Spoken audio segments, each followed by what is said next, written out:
Hello everyone, আমি পায়েল। আমার নতুন একটি ভিডিওতে সবাইকে এত এত ভালোবাসা। আশা করি আপনারা সবাই খুব ভালো আছেন, আর আমরাও কিন্তু বেশ ভালোই আছি।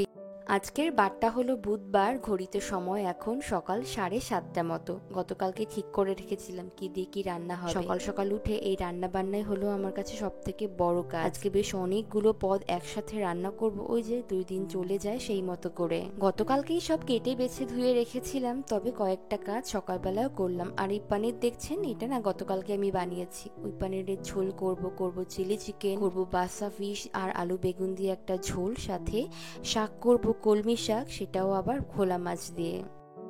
আসলে রান্নার টুংটাং আওয়াজে তো মিহির ঘুম ভেঙে যেতে পারে, এই কারণে আমি রাত্রেবেলায় অনেকটা কাজ গুছিয়ে রাখি, অন্তত সকালবেলায় ওই টুংটাং আওয়াজের সময়টা যাতে একটু কমিয়ে আনতে পারি, তাই জন্যই এই ব্যবস্থা। যাকে চলুন, ওদিকে রান্না বান্না আমি চাপিয়ে দিয়েছি। বাসা ফিশটা একটু নুন হলুদ আর লঙ্কার গুঁড়ো সামান্য মাখিয়ে ওদিকে ভাজতে বসিয়ে দিলাম। ভোলা মাছগুলোকেও আমি 2 ভাগ করে কেটে নুন হলুদ মাখিয়ে ভাজতে বসিয়ে দিয়েছি। শাকটা হয়ে এলে নামিয়ে নেব। আর এই দেখুন, আলু বেগুন টমেটো ভালো করে কষিয়ে ঝোলটা কমে আসার পর এই যে ছোট্ট ছোট্ট টুকরো বাসা ফিশ, সেগুলো ওপর থেকে দিয়ে দিলাম। এগুলো যেহেতু শুধুমাত্র মাছের ফিলে, ভীষণ নরম, একদম তরকারি হয়ে যাবার পর এটাকে দিলাম।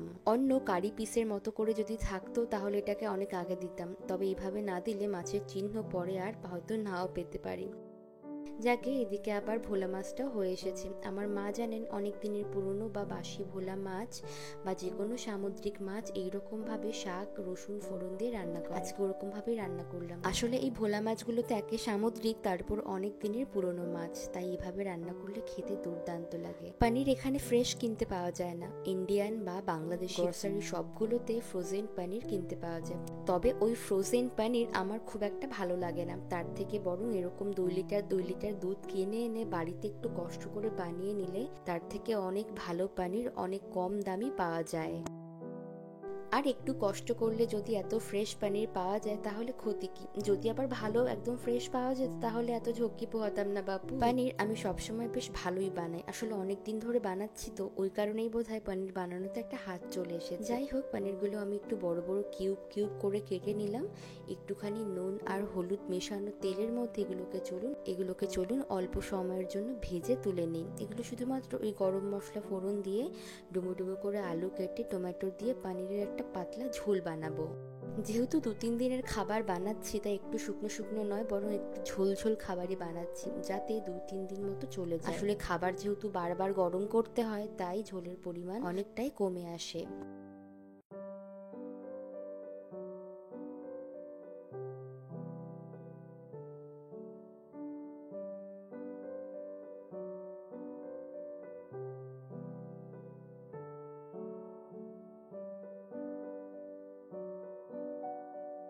ওদিকে পনির আর আলুর তরকারিটা হয়ে যাবার পর আমি একই ফ্রাই প্যান ভালো করে ধুয়ে এখন চিলি চিকেনটা বসাবো। এই যে এখন জানেন, আমাদের এখানে বেশ ঠান্ডা ঠান্ডা পড়তে শুরু করে দিয়েছে, রাতের দিকে রুটি খেতে বেশ ভালো লাগে এখন। ওই কারণে পনির কিংবা বাঁধাকপির তরকারি অথবা সয়াবিন কারি থাকলেও বেশ জমে। তবে বাড়িতে না, বেশ কিছুদিন কিছু চিকেনের বুকের মাংস জমেছিল, সেগুলো দিয়ে আজকে এটা বানাচ্ছি। আর আমাদের এই শহরে যেহেতু ঠান্ডা পড়তে শুরু করে দিয়েছে, তবে সারাদিন ভর বাইরে বের হলে রোদ্দুরের কারণে অতটাও ঠান্ডা লাগে না আমাদের বড়দের। তবে সন্ধেবেলায় মিহিকে নিয়ে যখন বাইরে বের হই, আমি খেয়াল করছি না, ও ছোট মানুষ তো, ওর একটু ঠান্ডা লাগতে পারে, এই কারণে ওর জন্য বেশ কিছু জামা কাপড়, শীতের জামা কাপড় কেনার রয়েছে। আজকে যেহেতু বুধবার আর ওর পাপার বুধবার একটু আগে আগে অফিস ছুটি হয়ে যায়, তাই কাঞ্চন বের হবার সময় বলে গিয়েছে আজকে একটু বিকাল বিকাল করে চলে আসবে, আর আমি যেন রেডি হয়ে থাকি। মিহিকে নিয়ে আমরা সবাই যাব তো আমাদের কাছেরই একটা শপিং মলে, ওখানে H&M বা GU ইউনিক্লো সবই রয়েছে, সেখান থেকে মিহির জন্য কিছু শীতের পোশাক নেব। 3টে রান্না তো ওদিকে নামিয়ে দিয়েছি, আর একটা বাকি শুধু এই রান্না। তবে চিলি চিকেন বানাতে কি অত টাইম লাগে? এই চিকেনটা ভাজতেই যা সময়। এখানে চিকেন, বেল পেপার, অল্প টমেটো, পেঁয়াজ, আমি সব কিছু সুন্দর মতো মশলা আর রসুন আদা কুচি সাথে ওই সস সব কিছু দিয়ে ভালো মতো কষিয়ে নিয়েছি। যেহেতু ওই যে বললাম 2 দিন থাকবে তরকারিটা, ওই কারণে একটু গ্রেভি বানাবো। একদিনের মধ্যে খেয়ে ফেললে এটার মধ্যে আর জল দিতাম না।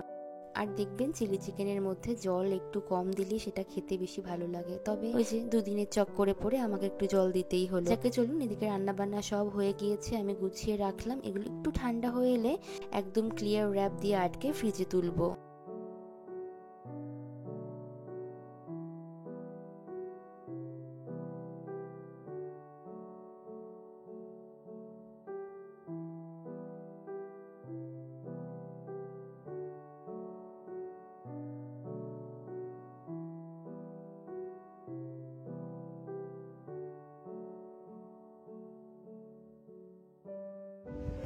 আজকে সকালবেলায় স্নান করা থেকে দেখলাম মিহির কপালের এই দিকটা এই যে এরকম একটা লাল কি মতন হয়েছে, ফুসকুড়ি মতন বলবো না কি বুঝতে পারছি না, কোনো মুখ নেই ঠিক, তবে একদম সেই লাল হয়ে উঁচু হয়ে রয়েছে।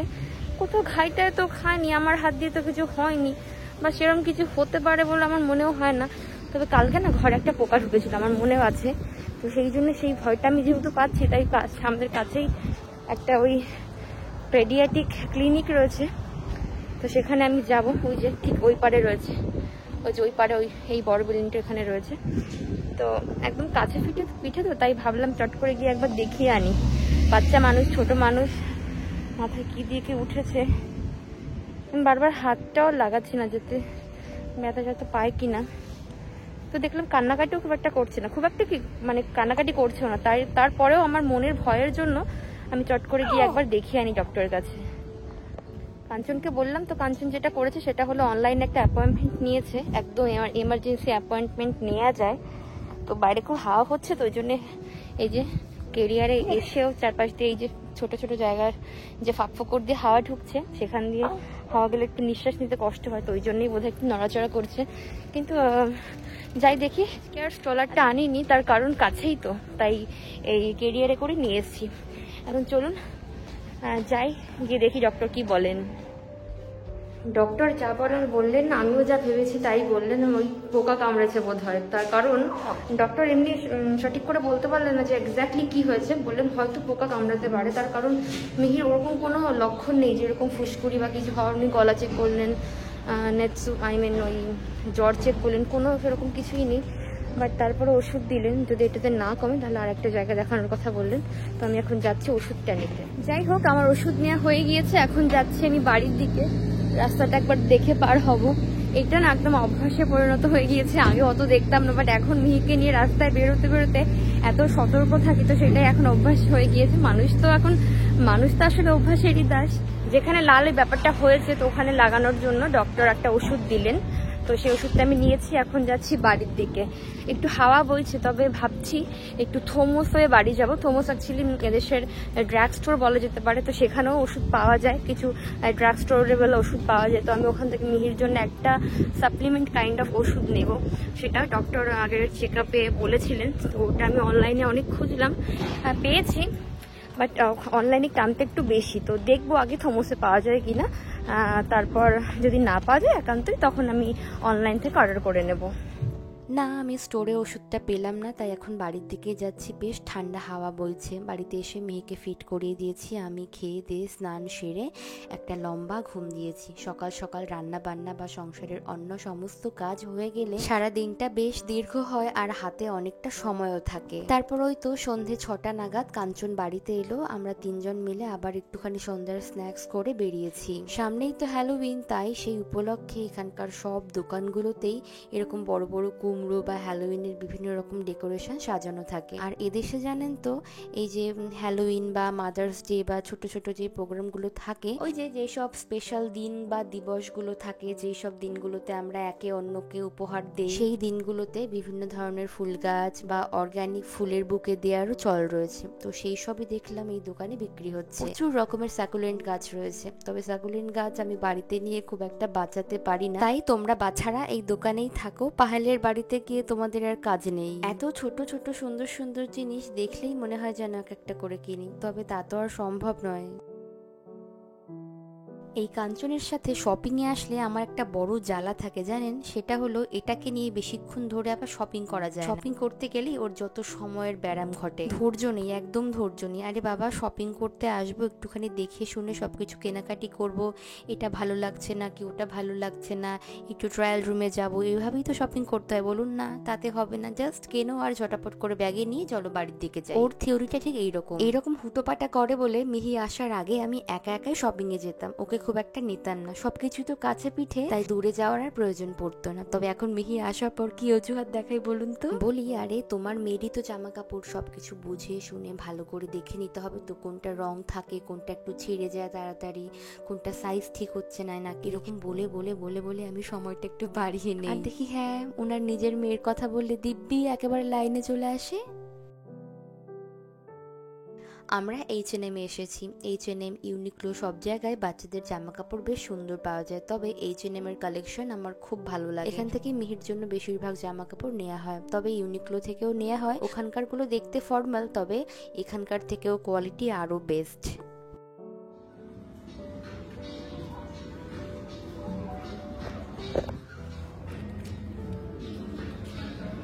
দেখো দেখো, এটা দেখো কাঞ্চন, নেবো এটা। মিহি মিহি মিহি মিহি দিকে তাকাও মাম্মা। মিহি এটা নেবে তুমি? এটা নেবে মাম্মা? এটা নেবে? এটা সুন্দর, নেবে? এটা নেবে? ভেবে নেবে কি গো? এটা নেবো, দেখো এটা কিন্তু বেশ কিউট দেখতে।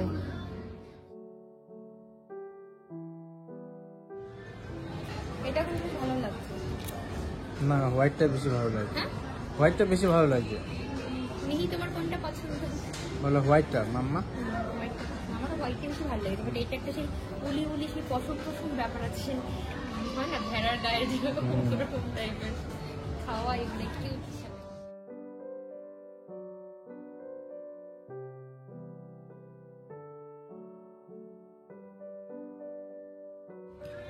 আমার এই জামাটা পছন্দ হয়েছিল, কিন্তু সোনার সাইজের নেই এটা।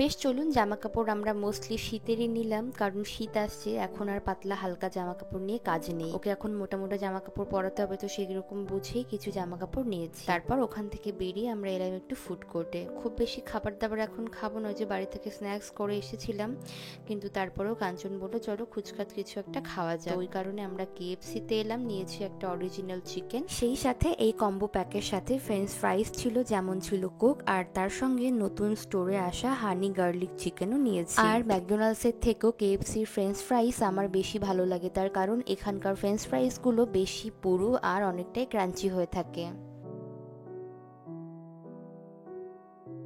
এখন প্রায় 7:30 মতো বাজে, আর এই শপিং মলটা বন্ধ হয়ে যায় রাত 8টা নাগাদ। প্রতিবার ফ্রেঞ্চ ফ্রাই খাওয়ার সময় লাস্টের ফ্রেঞ্চ ফ্রাইটা কে খাবে এই নিয়ে আমার আর কাঞ্চনের মধ্যে বেশ হাসাহাসি। কারণ কি, প্রথম প্রথম তো ভালো ভালো ফ্রেঞ্চ ফ্রাই গুলো খাওয়া হয়ে যায়, পরের দিকে একদম ছোট, একদম পড়ে যাওয়া বা বেশি ভাজাওয়ালা ছোট ফ্রেঞ্চ ফ্রাই গুলো পড়ে থাকে, তো সেইটা ভদ্রতার খাতিরে কে আগে নেবে এইটা নিয়ে হাসাহাসি। যদিও ও একটু কাইন্ডনেস দেখিয়ে দু একটা থাকতে থাকতে আমাকে বলে, না আমার পেট ভরে গিয়েছে, এবার তুমি খাও। তো শেষের গুলো মূলত আমার পেটেই যায়।